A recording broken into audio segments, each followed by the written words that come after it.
Hey Mike, how you doing here today?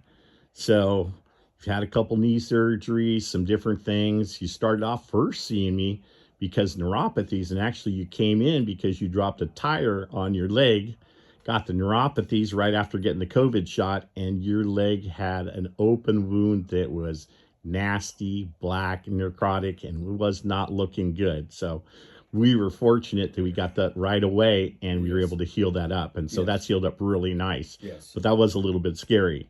So I know you're around. I know some of the people that you know. And tell me a little bit what people are telling you now that you've been here, you've been working, we've been doing a lot of laser therapy with you. You had a knee replacement, actually two knee replacements. Those seem to be healing up. I think we've got you through that rehab really quick now. Your muscles are good, your range of motion is good. How are you doing, and what are people telling you? I'm doing fantastic. Of course, I mean, you can still see the scar. I don't know if it'll show on the video there, but still got a little scar there that I'll always have. But yeah, this was scary. They said I could have lost my leg because of it, and then on top of that, let somebody talk me into getting a COVID shot that I shouldn't have done, and they said that's what caused the neuropathy.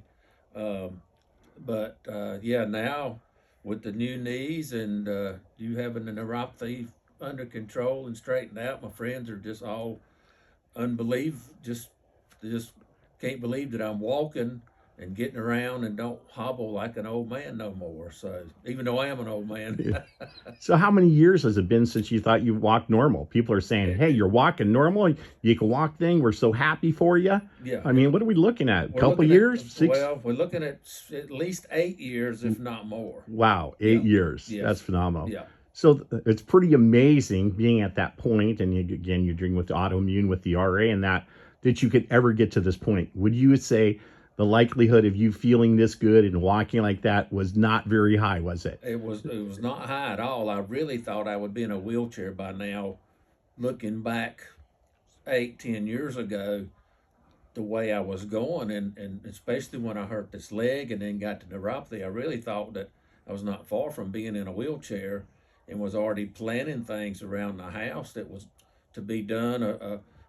Redone a shower that was big enough to get a wheelchair up to and get in and sit down, preparing for it because that's really where I thought I was going. And now I ain't even thinking about a wheelchair. I'm thinking about, let's go square dancing or something. So a big, big, big difference. Yeah, I know you want to go on a big bicycle trip, which is really cool. So I think that's fantastic. But I think the great part, people are seeing you around town. You are a man around town and you're walking and doing everything you like to be, spending time with your grandkids and just having a good old time. That's right. Yeah, able to catch up with these grandbabies now instead of scared they was going to run away and get in the road. I can actually catch them before they get there now. So yeah, big difference. Okay, wonderful. Thanks, Mike. Yes, sir.